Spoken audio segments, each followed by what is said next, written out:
Welcome back to the XDS Custom Shop here in Nashville, Tennessee. I'm here with Eric. Say hi, Eric. Hi, Eric.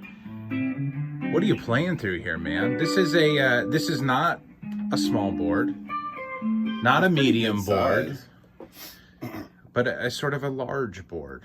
I would say large.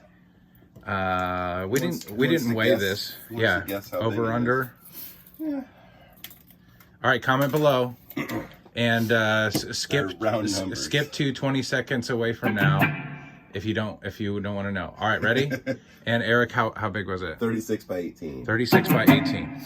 And then I don't know what the weight is, but we'll get that measured. It has a weight. It has a weight. I'm confident in that. Not 100% sure, but reasonably sure that it has a weight. Probably. So lots of good stuff here. Lots of different options.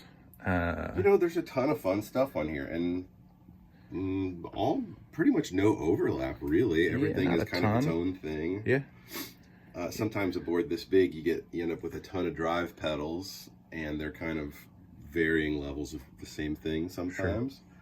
But honestly, the only overlap would be that this also will do a flanger, and a good flanger. But they're different flangers. They are different, that's for sure. But everything else is pretty cool. Yep, very good. So where do we start?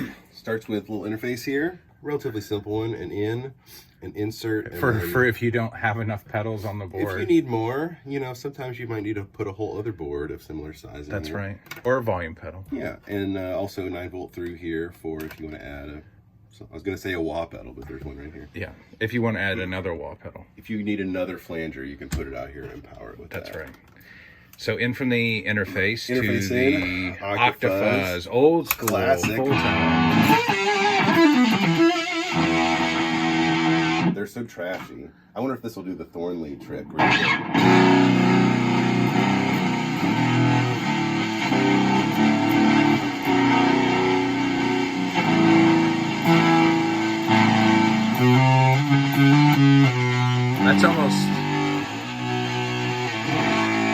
That's almost too far. Yeah. But good pedal, Octafuzz. They're a ton of fun. And then we have a little compressor here. Yeah.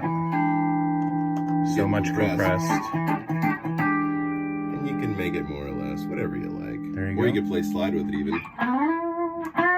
It does imply that, doesn't it?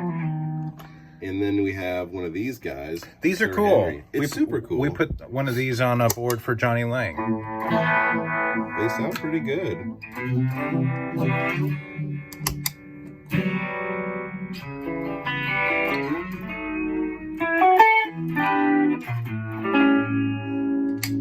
Then what? Then we have wah pedal. Better late than never. So maybe let's do a poll here real quick. Who can use a wah pedal without going like that with your mouth when you use it? Can anybody do that? I have to think real hard about not moving my mouth if I use a wah pedal. Tuner pedal. You can tune whatever you want to do. A couple ones are out on this thing. Phaser. Well, I got Incubus vibes there for a split second. I played that and I thought, I wish I knew an Incubus song.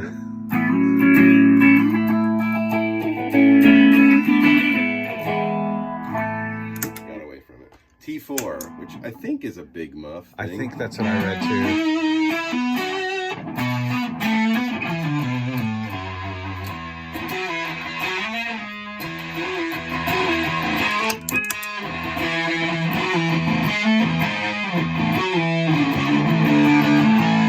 That's good. I like that. It's cool. It's got Gilmore kind of thing.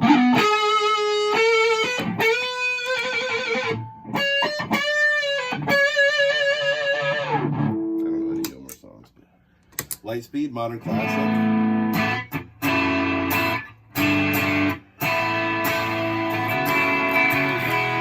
Nice. I like how I was thinking, that sounds darker than I remember other ones sounding. And you just reach over and turn up the tone. OCD. Pretty cool things. Dark as well.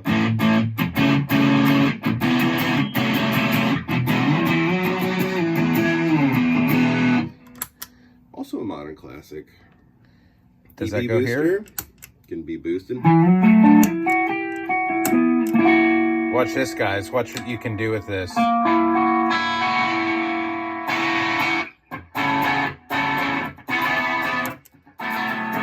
Up and down. Klon is up next here. Sorry, Centavo.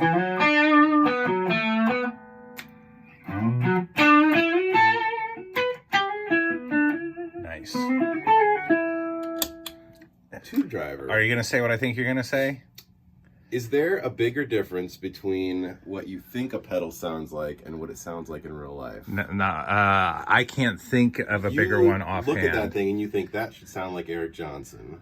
And then you turn it on and... I don't think it does that much.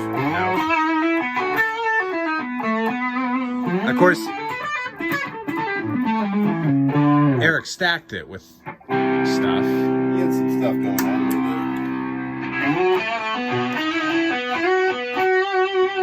I was going to say...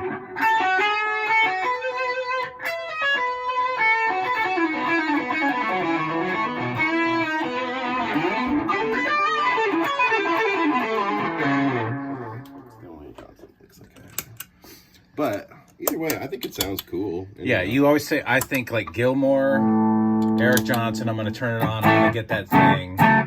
And it's just part of that thing. It's like looking at a jar of jelly and saying, oh, it's peanut butter and jelly. It's almost smaller than that even. If anybody's seen that James Santiago video it's a Voodoo Lab video, I think. From ages ago, he's demoing a PX8 maybe, or one of those things. Yeah. And he's building the Eric Johnson sound. He's got a Marshall and he's got some other stuff. And he's real close, and he says, and the last thing we need is we add this on, and then that's it. Yeah. But he was real close to it without it. Yep. So that is where our insert comes in next, out here. So if you put something in over there, it's going to be between the tube driver and what? Chorus. And the chorus. So whatever goes in over there is not at the beginning of the rig, not at the end of the rig. It's between these two, as though it were sitting right there. Mm-hmm. All right, so insert, then TC chorus. Classic chorus.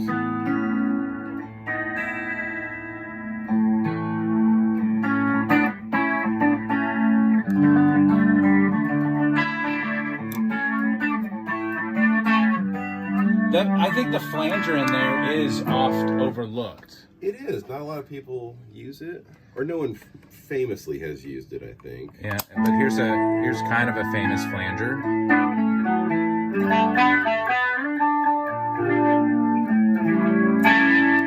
Nice. And then pretty cool. Delay pedal. Von Goon. This guy. Oh wait, delay. Sorry.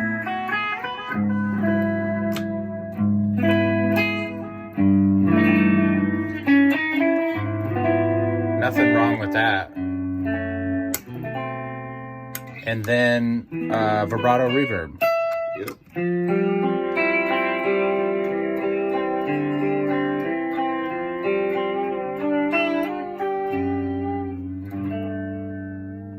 And then reverb.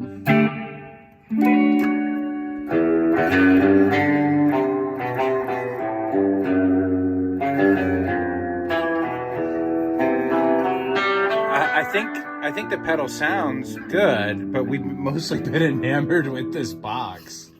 It's a nice piece of walnut. It's crisp. No one has softened these edges. That's right. So this client, we're going to recommend wearing, at the bare minimum, flip-flops while playing the board and stepping on pedals. Yeah, because, I mean, you guys can see this is all one piece. So this was a chunk that's been hollowed out here, and we didn't take this apart, so we don't know what that is, but I would assume for some shielding purposes that there's metal down there at ground potential, but I don't know, maybe walnut's all you need. They didn't teach me that in school, but it could be. Is it wood on the bottom? Yeah, okay. It's a block of wood. No plate or anything, so that's dual lock on the wood. Yeah. Cool. Okay, cool. Yeah, they took a board of walnut, they jointed it and planed it, cut it to little squares, and hogged out the middle. There you go. So vibrato reverb up to the Twin Cities, so you can do the ABY thing, and for out B you can change polarity and or lift it. So that's good for that. And then the Strymon stuff for power. Oh, and I guess we need to make note here. So several of these things are kind of just difficult. Sir Henry, big IEC here, tube driver, not an IEC but a big power cable. This normally has them. We did our mod where we leave the transformer in there, but we cut around it and just run 18 volts into it there. So that allowed us to use, found a nifty 3-banger here to power the Ojai and the Zuma tube driver, Sir Henry. And you got a power switch here for everybody. And that also informed the layout because potentially noise-inducing stuff happening here. For sure. So you'll see it's all been sequestered over here away from audio. So it's good policy. It's a very quiet board, even though it's big and has a lot of stuff on it. Yep. Well, the not our first rodeo, as they say, and it's evident by the beauty of this work and the quality of the sounds that are coming out. So Eric, good job as always. Any parting words about this board before we send it off to Mr. Fry? I think Mr. Fry's gonna have an awfully good time with this thing. I think so too. Just in the testing of it, I run through everything as soon as it's built, mess with knobs and stuff to make sure, hit buttons. If it's pedals that I know what they sound like, I listen for that too to make sure they're not busted. Everything in here is awesome. It's a good time. Solid board for sure. So if you guys need something like this or something completely different, you know who to call, and we'll talk then.